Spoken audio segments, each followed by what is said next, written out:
It's about 9 months ago that the High Court had a damning decision against the Dimension Data 6, as they are called, 6 directors of Dimension Data who were accused of all kinds of heinous crimes by Judge Denise Fisher. At the time, Rob Hersov was very outspoken about it. Well, there's been quite a bit of water under the bridge, not least 2 days ago when the DiData 6 issued a statement to say, hang on a minute, it's not us who were the bad guys. It was NTT, the Japanese company that we sold the business to. They, the fiends. We'll find out from Rob if he's changed his mind.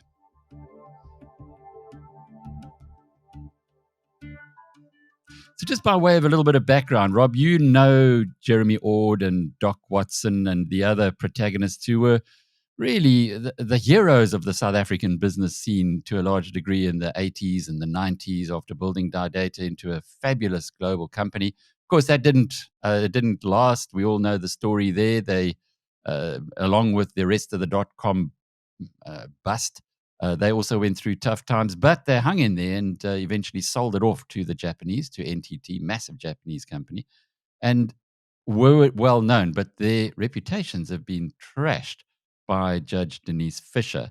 They're now trying to rehabilitate themselves. I know that you've done a bit more work on this, and, well, what's your conclusion?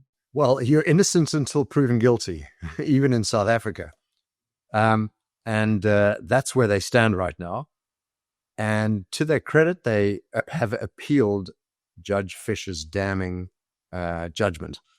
And having read the judgment, and I know I'm a businessman, I'm not a lawyer. So I read it at the encouragement of a number of friends of mine, lawyers, who said, you've got to read this like a crime novel. And I read it. It was 70 pages or so. And it really was riveting and terrifying and horrifying and on all fronts. And when you read something that is one-sided, and really was one-sided because it was the judgment of Judge Fisher, you know, it was damning. I read it and said, oh my God, this is terrible. This is Keystone Cops fraud at its most amateur version. You know, how could they have done this? It's bad for capitalism. It's bad for foreign direct investment. It's devastating for, our fight against BEE. It all looks terribly bad. But the reality was, and when you look at the appeal that the 6 executives have put forward, you realize there's always 2 sides to every story.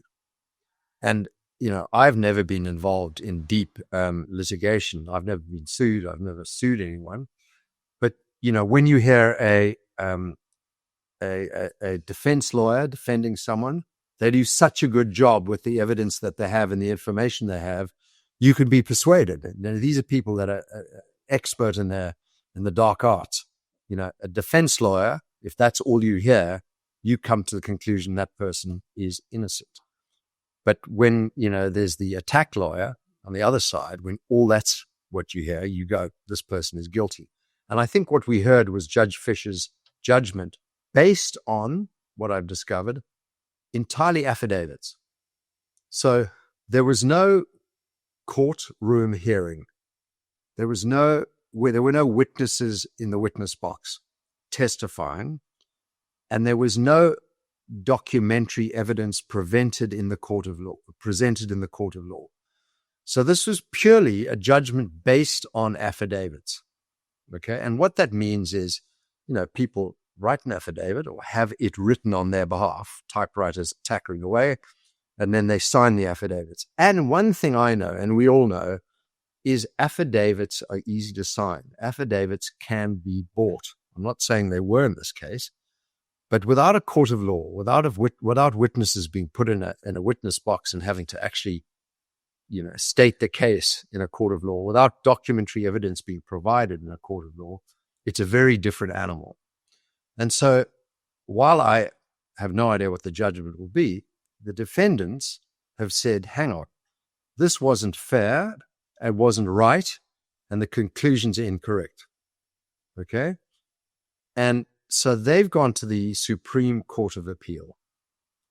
with their argument.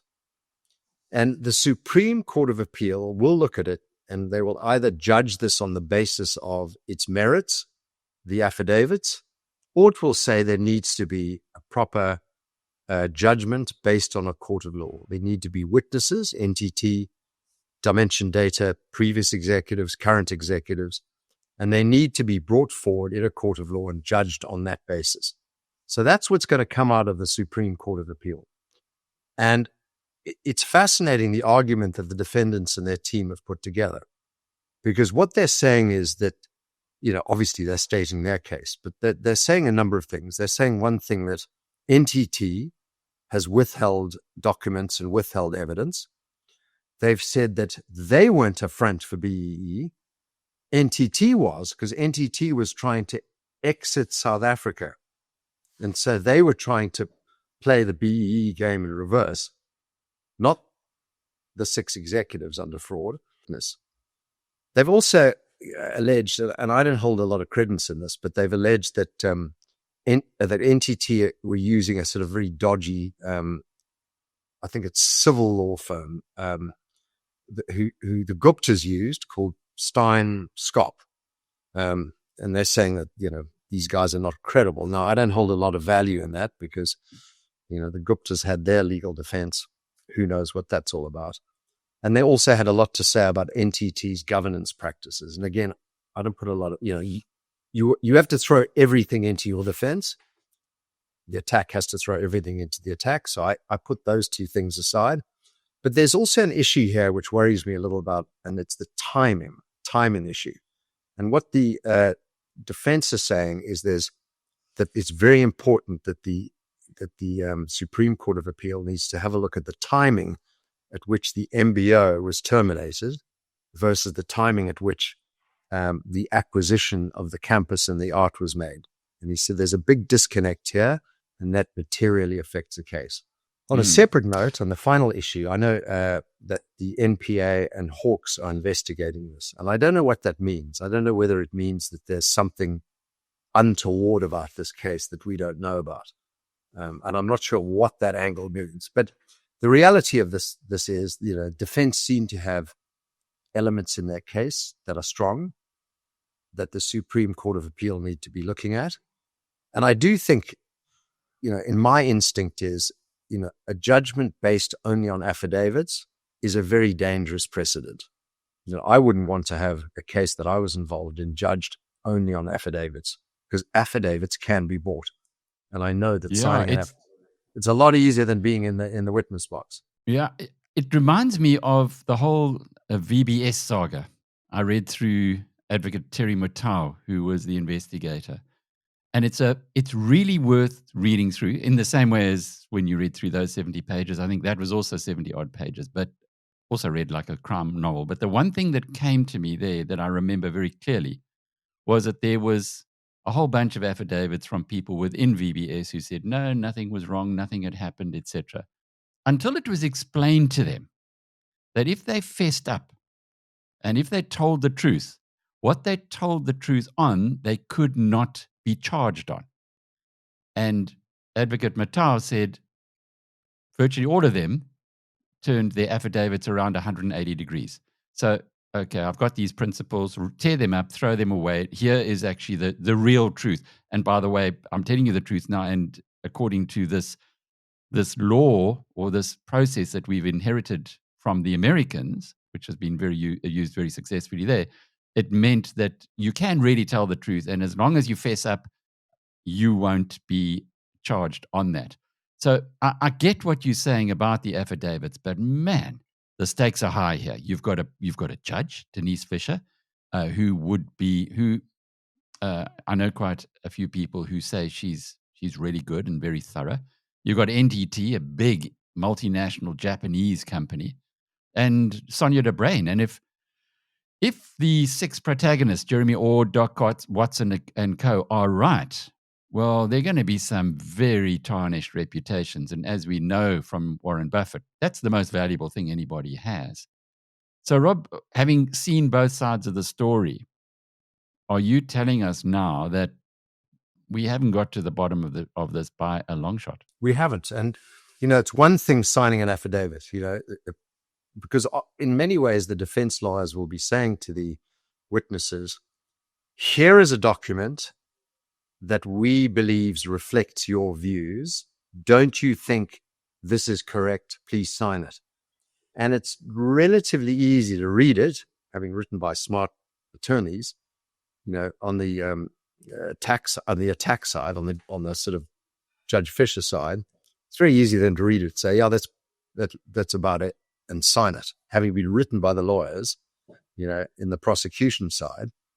But when these people are put into the witness box, it's a whole other matter, and they're cross-examined by the defense lawyers. It's a whole different animal. And it would be NTT executives and Dimension Data previous and current executives who'd be thrown into the witness box, and Sonia de Bruyn. And the defense attorneys will ask questions that, are not reflected in the affidavit. So, who knows what the result's going to be? Who knows who's innocent and guilty? And I think amongst the 6 executives, there are different animals there. There's the Jeremy situation, then the Bodley and Masiakos situation, and the Steve Nathan situation. I think they're kind of different elements here. I'm not saying different levels of innocence or guilt. I'm just saying very different angles here. And there may be different judgments based on, each of these 3 groupings, How are they different, Rob? Well, Bodley and Saki Masiakos were kind of brought along as part of the consortium, but they weren't involved in negotiating the deal, valuing the deal, dealing with other bidders, or dealing with NTT directly on the purchase of the campus and the art. They were kind of just part of the consortium. So they're probably less relevant to the story. Steve Nathan is probably more relevant because he was right in the front line and on both sides of the table. He was representing the seller, the buyer, and, there is some element of conflict there. Whether he did anything illegal or not, I have no idea. But, he was definitely conflicted, it seems. But maybe he disclosed that conflict. I don't know. And Jeremy Ord and Doc Watson? Well, Jeremy Ord and Doc Watson were obviously trusted by NTT. So you have to have a look at quite carefully that what NTT expected of them, who they were representing, and what NTT understood their role was. And that isn't entirely clear. Judge Fisher's judgment is they knew which side they were on. They were representing NTT. They didn't disclose to NTT. They were on both sides of the table. But, that isn't entirely clear with regards to the appeal. What they're saying is they had the MBO had terminated at that point, and they were, not conflicted. And that's what the appeals say. They're also challenging the credibility of Judge Fisher. And again, I think that's I know they have to throw all of these things onto the table, but, she had one of her prior judgments challenged, and, that put a slight mark on her copybook, and they're hanging a fair amount on that. I don't know how relevant that is. But I think, if the Supreme Court of Appeal says this needs to be in the court of law, the witnesses need to be cross-examined, all documentation needs to be provided, and then it's a fair trial. And I think that is probably the only way we're going to find out what the hell has really happened. We do know that their reputations have been dragged through the mud. It was a bit of a media frenzy at the time that the crime novel came out from the judge. Is it possible to ever rehabilitate those reputations? I think it is.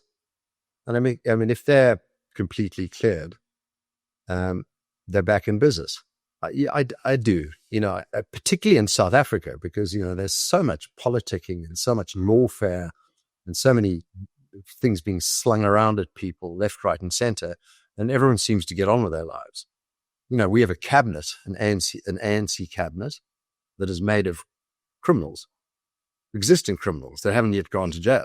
We know of the gangsterism that sits amongst some of the cabinet ministers, the ANC cabinet ministers, and they haven't gone to trial, they haven't gone to jail. So, and they're happily carrying on. So, I do think Jeremy has a very good reputation. He's been an extraordinary entrepreneur and businessman. And I think he will come back from this. I do, depending on the result of this trial. I had an He interesting built an extraordinary conversation. business. Let's not Yeah. mess about. Sure. Yeah. And he stuck around when the going was tough. That was the one thing I think that anybody looking in from the outside has got to admire him for it. He stuck around. He hasn't left the country, and he's appealing the decision. He's here in South Africa. And, I did say in my original conversation with BizNews 9 months ago, I said, it'll be a good, positive sign for the defense if they appeal. Let's see if they do. And they did. Yeah. I spoke this morning with William Sanderson Mayer. He's one of the most astute columnists. He's been writing a column on politics for more than 30 years. And he pointed out the absolute silence within the Democratic Alliance when Emma Powell was attacked by the ANC for actually telling the truth. I want to know from your perspective, because you've been attacked as well for telling the truth.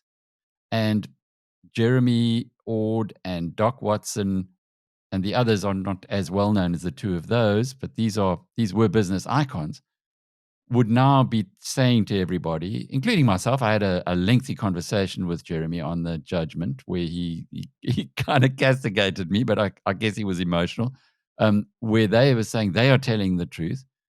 Are people actually believing them? Are in the same way as the silence of the lambs with Emma Powell and Rob Hersov? We've had a bit of a silence of the lambs here with Ord and Watson. I think with Ord and Watson in this case, people are a bit confused. The judgment of Judge Fisher was so damning that people went, this looks terrible. But then the appeal happens, there's water under the bridge, time goes by, and people kind of think, and then the next shock happens in the system. Every second day there's some horrific thing happening in South Africa: scandal, corruption, evil, murders, rape, farm murders. I think South Africans have PTSD. They just move on to the next thing. I think a lot of people had forgotten about the DiData NTT issue. There's this fuzzy feeling that maybe these executives did something wrong. And there's some people who sort of follow the story, think, well, they've appealed and maybe we'll wait till the appeal. It's South Africa as usual. There's so many bad things going on. On Emma Powell, I believe she has information, damning information, that hasn't been revealed yet. That damning. And I think the DA know what it is. I think a lot of people know what it is. And I think it just hasn't come out yet. And I think it's pretty explosive for the ANC and Cyril Ramaphosa personally. I think this is yet to come. But, again, South Africa's used to so many horrific things. Every day, there's more news about corruption and evil and, the ANC being an Iran proxy and them knowing things beforehand. And, all I know is that the CIA actually knows exactly what's going on. The Americans have all this information. We think it's a new revelation coming out. The Americans know what's going on. They absolutely know. But Rob, I don't want to push it too far, but there might be parallels then with what's going on here, because what has come out from Ord & Co. this time round is incredibly explosive. If you are happening to be an executive of NTT, it's a massive multinational, one of the greatest of the Japanese companies. And if you guys have been playing fast and loose in a far-flung part of the empire, as they're alleging, then what is at stake here is sufficient to send the very best lawyers in the world to come and conduct the lawfare. And as well for Sonia de Bruyn, if what they're saying, that she stole 5 million rand and that she is actually a criminal, not the person who has been made out to be, purer than Caesar's wife kind of thing. So there is a huge, huge amount at stake here as well, in the same way as potentially there was for Emma Powell. So I suppose when you think it through from that perspective, of course it's more confusing than ever, but it does say that there is stuff going on that we don't really know and will only know in time. Without a doubt, on both sides, unquestionably. Look, when you look at giant corporations that get into trouble in South Africa, there's Bain, McKinsey, I think it was, I'm scared to say the wrong name. Was it KPMG? Yes, it was. And SAP? It was SAP and as well. They were up to absolutely, all four of them, absolutely no good in this country. I mean, Bain's closed his practice down in South Africa. It's so guilty. But they all survive. They all carry on worldwide. Oh, we burned off things in South Africa. Let's carry on worldwide. And no doubt, if NTT has done something wrong in South Africa, they'll just keep on ticking. They're looking anyway to exit South Africa as their African Middle East headquarters. They have already. They just haven't, closed off the details. I think they've moved their headquarters to Dubai, I think, for Africa, Middle East. NTT Docomo have given up on South Africa being the headquarters. But if they are proven to have done something wrong on BEE or whatever in South Africa, it's not really going to affect them. They'll just move on. Yeah. Well, I suppose Dimension Data South Africa would have to find a new father or a new home, a new parent. But from your perspective, Rob, what is going to happen now? We've got the Supreme Court of Appeal. I think it's 5 judges, but anyway, there are a number of judges who sit there. You generally get a good finding, unlike in some of the other courts where there have been some questionable findings. But this one, everybody seems to believe that the Supreme Court of Appeal is the one that you really can trust. Let's just say that they decide that there is a case to be answered. There is truth that we need to know. It's so important that this has got to be held in a court of law. Would it be open court? Would we then, we the people, get to see exactly what's going on? I would think so, yeah. It's not criminal, it's civil, as far as I can tell. And I think it would be an open case. If the Steinhoff case, if Jooste had not killed himself, which is the 100% sign he was guilty, it would have been the most extraordinary case. And I don't think any jurors could have got their heads around it. I mean, it was so damn complicated. This is a lot less complicated, and I think will be riveting to see how it goes. It's also putting capitalism and South African business on trial. So I guess there are those who are going to say, yes, well, Hersov is the capitalist activist, so of course he's going to say that these guys need the benefit of the doubt. But is that not just the principle of law? Look, you do need the benefit of the doubt. You need to have a proper case. I think a court of law, a case of court of law with witnesses in the stand it's the only fair way, really. I think I'm having discovered the whole thing was done on affidavits, Jeremy's legal team dropped the ball, no question, for Fisher to come out with such a damning judgment. But nonetheless, doing it on affidavits is pretty unfair. I wouldn't want to be accused in that way. Has he got a new legal team? I don't know. No, I haven't. Have you spoken to him about any of this? No, I haven't. I mean, I think Jeremy was pretty upset about me speaking out, but the reality is, he's a big boy and he knows that what came out in the judgment, I think his team could have done a better job. Maybe his appeal team have got their act together. Looks like they have. And your mutual friends, what are they telling you about him and his case? Well, he's in country and he's defending himself, and that's always a good thing. He hasn't shot himself on the cliffs in Hermanus and he hasn't run from the country, so that's a very positive sign. Good for Jeremy. He's standing up and being counted. It's the only way to do it. And I don't know how long this takes. I mean, it's probably another year, I'm guessing. It's just, if it's Zuma, it's the Stalingrad defense, it'll take another 5 years and nothing will happen. But I think this is it's being dealt with properly now. Fascinating country that we live in. Rob Hersov, capitalist activist. Alec Hogg. I'm the editor of BizNews, and we look forward to the next installment in this saga.